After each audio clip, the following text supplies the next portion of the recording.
So ito ay gala day at kasabay yan sa paggala ay ang manood tayo ng sine dito sa KCC Mall of Jensen. So titignan natin kung gaano kaganda ang kanilang cinema, kung makapag-vlog tayo doon. Tapos ang susunod natin ay syempre bibili ng ticket dahil manonood na tayo ng sine. At ang gusto kong panoorin ay ang Avatar mo. Avatar. In a minute, nandiyan na kami sa loob ng cinema. Kaya standby. Try natin mag-review ng sine ngayon, cinema. Alright guys, bumibili na yung kasama ko na ticket. Siyempre, Avatar nga ang panonoorin natin. Kaya nandito na tayo sa cinema ng SM. No, not SM. Dahil nandito tayo ngayon sa KCC Cinema. Ayan. So titignan natin kung ano ang libre sa kanilang patikit. Tanong natin kung anong libre ng ticket. Ma'am, tanong ko lang, sa isang ticket anong kasama nun? Isang ticket Oh, po. Ano lang po? water lang. Water pala, hindi water lang. Walang lang. Water tayo. Ang tubig. Dahil hindi kailangang excited ka, mawalan ka ng tubig. Nagre-release ka rin ng Indopromin. So yun o, kung may pirma na. Ang senior citizen. Ay, syempre mga 20% dyan, senior citizen. 144. Hindi lang porket senior walang discount Awan sa panonood ng sine. O yung mga senior dyan na nila paupo-upo ka ng bahay, lumabas ka at manood ng sine, sayang din yung 20% na binigay sa inyo ng gobyerno. May galit yan. Hindi po. So yan, hintay tayo ng 11 o'clock para sa first screening ng ating gustong panoorin na sine. Yan ang Avatar. Right, first time kong manonood dito sa KCC of Jensen. Nang sine siyempre. Kaya excited. Excitement. Alright, saan tayo exit? Dito na, pwede na.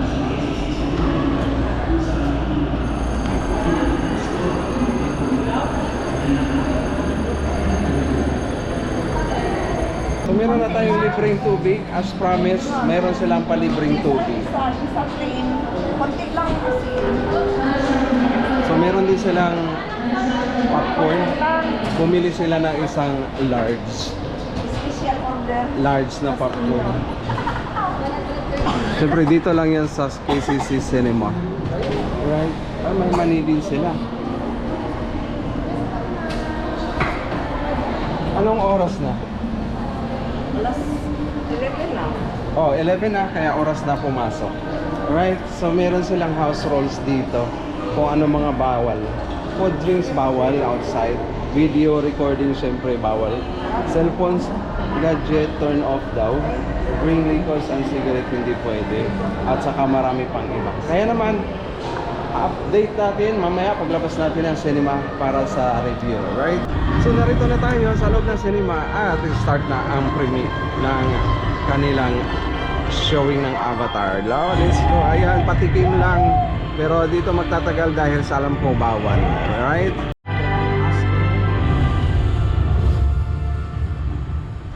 At yan na ang DL ng Avatar. Mamaya ang kwentuhan. So yun na nga, natapos na ang ating panonood ng Avatar dito sa KCC. So mamaya abangan ang kwento dahil hindi naman tayo pwedeng pumunta sa loob at kumuha ng movie. Kaya after ng 3 hours sa halagang 180 pesos, nakapanood tayo ng Avatar, ang pinakamagong movie hatid sa inyo ng Century Fox.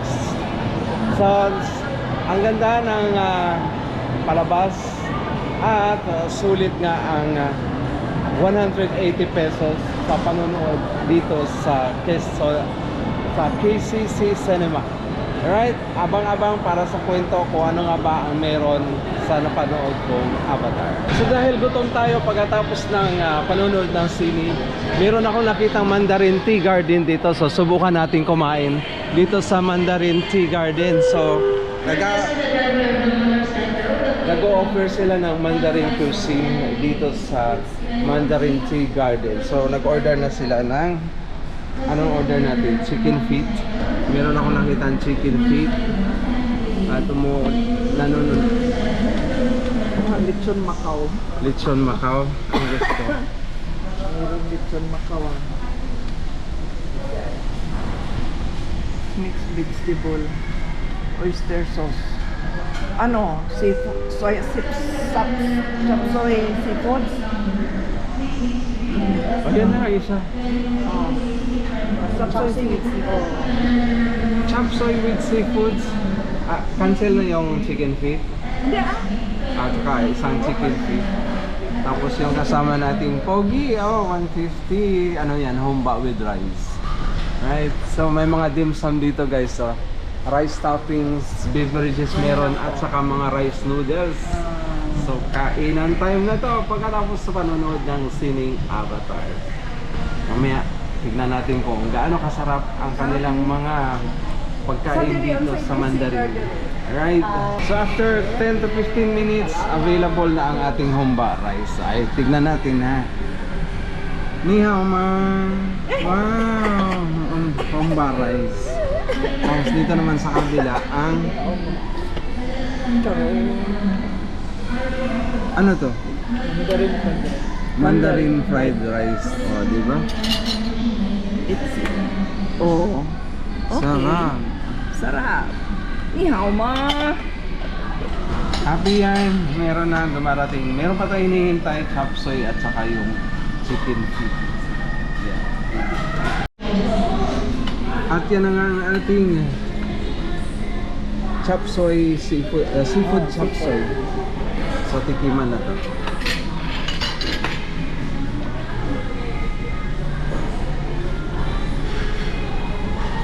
Chop.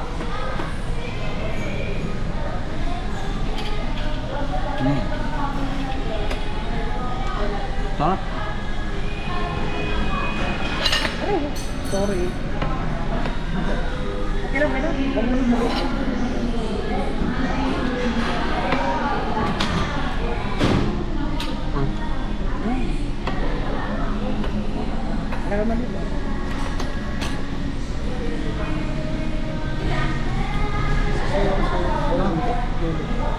Thank you. Replacement tayo ng nahulog. Napayan ba yan guys? Normal na kainan to. Pagkatapos manood ng sine. Treat yourself. Love yourself. Eat yourself. Ay. At dumarating na ang ating chicken feet. Naglakad mag-isa. Ay, dala ni ate yun. Joke lang. Kain.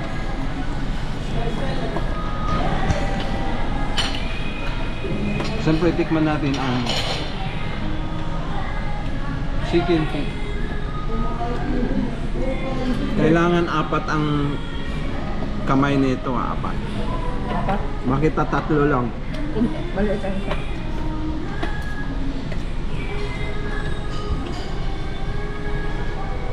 Ay, may humingi.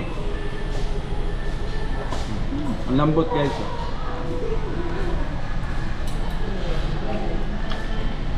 Apat ang chicken feet. Apat yun ang feet. Di ba malaki yung sinubo ko? Ito na lang bumalik. Sobrang lambot guys ng chicken nila. Pwede na lunukin yung buto.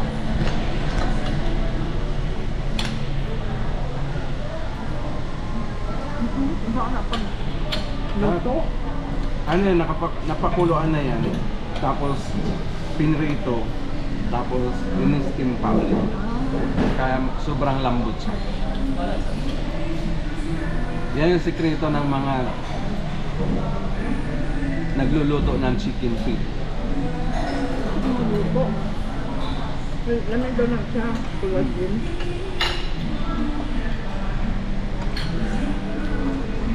Kung gusto niyong tumaas ang inyong collagen, ayan, bili kayo ng chicken feet.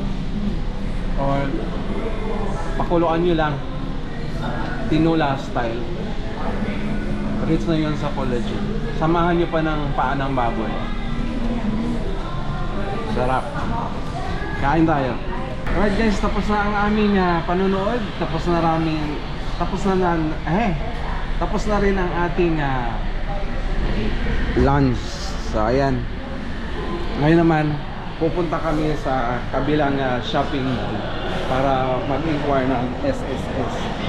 Right? So tayo ngayon ay maglalagalag, gagala-gala dito sa KCC. Right? Let's go, let's go, let's go. So yun na nga guys, ang istorya ng Avatar na pinanonood natin. First time ko makapanood ng Avatar, kaya naman hindi ko masundan kung ano yung pinaka kwento. Pero yung napanood ko ngayon na episode ay parang nasa modern world na sila. Tapos ang takbo ng kwento ay doon na sila nakabasis doon sa lalaki na pink people. So yun na yung isang lalaki na kung saan siya na yung target nung general na kailangan makuha nila yung lalaki para maging isa siyang study ng human, paano siya naging avatar at paano siya naging tao. So hanggang hindi niya makuha yung tao, wala silang alam kung paano nila aayusin yung genetics nung lalaki. So yun, hanggang sa naglaban-laban na sila dahil nga doon sa lalaki na kailangan nilang makuha. Ngayon, ang pelikula ay nakasentro sa family, love, self-love, at saka sa Mother Earth. So importante yung sa Mother Earth dahil magkakaugnay yung sa Avatar. Alam niyo naman yung pinakaumpisa ng Avatar dahil sila naman yung mga taong gubat, modern na taong gubat.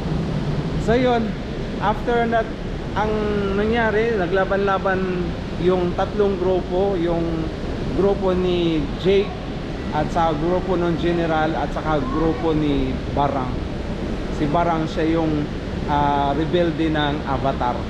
So yun, nag-i-enjoy ako, grabe. Sana meron pa ako mapanood na iba pang Avatar. Babalikan ko yung 1, 2, 3, pang-apat na Avatar to ngayon. So yun, hanggang sa yung naglaban-laban na, nagera, water, mayroong kakampi yung mga whales, lahat na sea creatures, tapos yung mga taga-himpapawid din, yung mga dragon, lahat na kailangan nilang kakampi, naglaban-laban versus doon sa modern world na forces kung saan nakikita na rin sa pelikula ang 2030 na modern cellphone. Yung cellphone na parang glass na lang, na gaganon mo na lang camera at saka yung cellphone na glass. So ini-introduce na ngayon dito sa Avatar, kung kayo man ay makapanood ng Avatar. So 2030 lalabas na yung bagong model ng cellphone, right? Sa ngayon nandito tayo, guys. Nandito ako sa Viranza. Break muna sa kadaldalan. So yun, natapos ang Avatar doon sa nalupi lahat at nagsama-sama ang grupo ni Jake. Kaya naman masaya ang ending. Merong iyak-iyak konti. Siyempre nandun naman yan ang ending. Siyempre happy tayo. Yeah! So balikan ko, kumain kami uli, tapos ngayon mag-ikot-ikot lang dito sa Viranza, Jensen at sa KCC. Next naman ay abangan na lang kung ano yung magagawa natin. Yo, so tara na. Pahinga na, medyo drain ako konti dahil dinibdib ko yung panonood ng Avatar dahil grabe, sobrang ganda. Sana makapanood kayo guys. Hindi naman ako ini-sponsor pero ang ganda.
Narito naman tayo ngayon sa Robinson's Place sa Jensen. So kung ano magagawa namin dito mamaya, abangan lang dahil gala ito ng iba't ibang mall dito sa Jensen. So titingnan natin kung anong magagawa natin. Ay, Jabi oh, grabe ang saya, bida. Bida-bida ang saya. So papasok tayo sa kanilang Robinson's Place Mall, hours 10 to 9 p.m. Yan ah.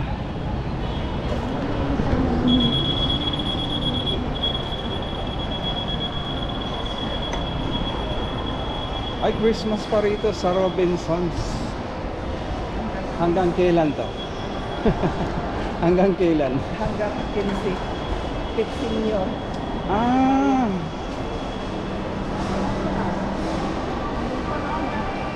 ang galing. Tapos na yung Three Kings. Mukhang walang tao dito guys. O, tignan mo. Ay, bigyan. Wala ibig. After yun.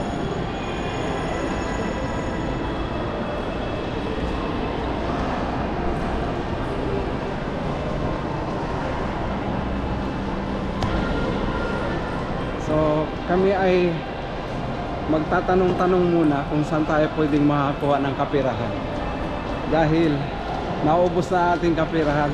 So pasaklolo tayo sa SSS.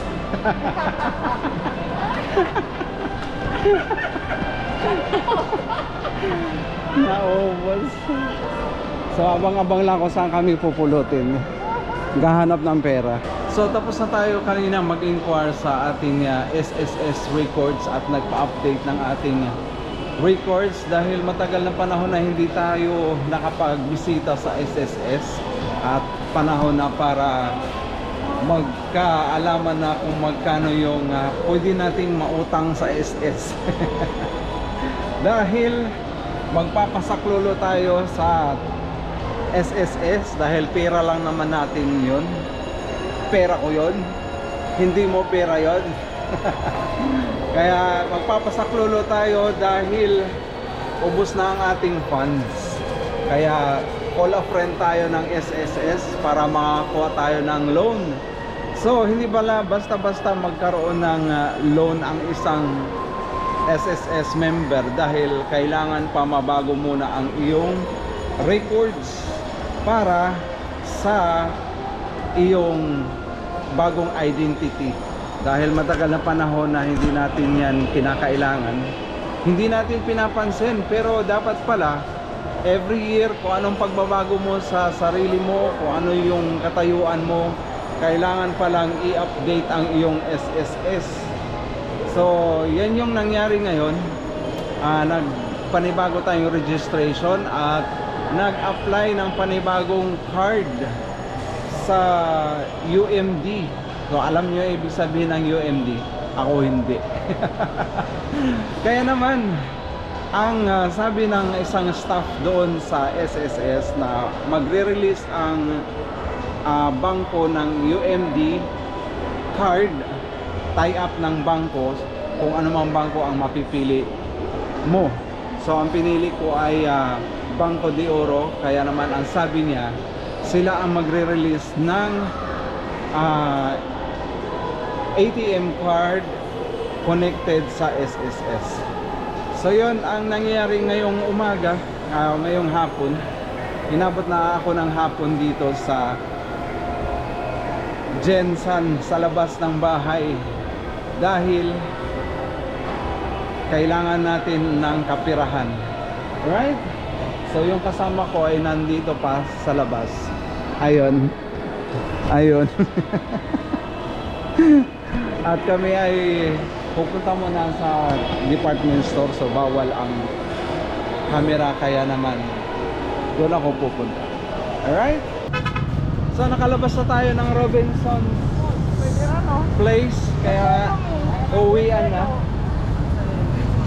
na sa bahay.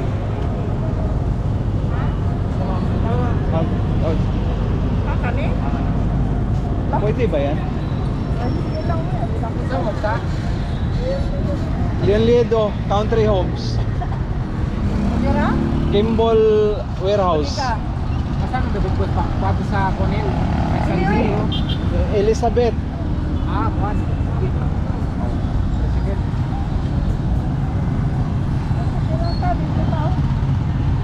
So hanap tayo ng masasakyan. Tawid na tawid.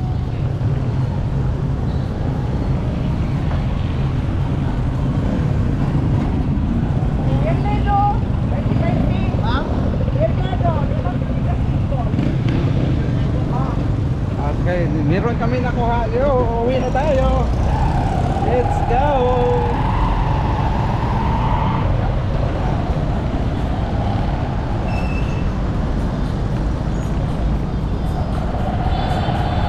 Bye-bye Robinson's.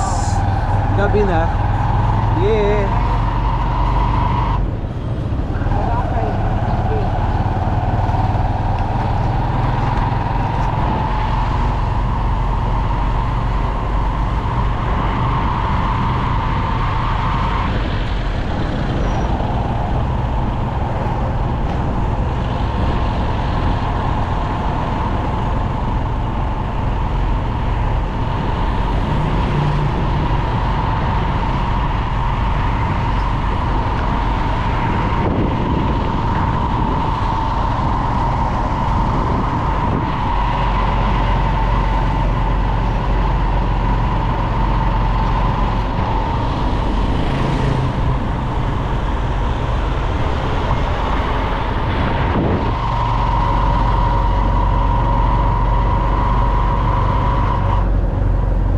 So yun na nga, dumating na kami dito sa bahay.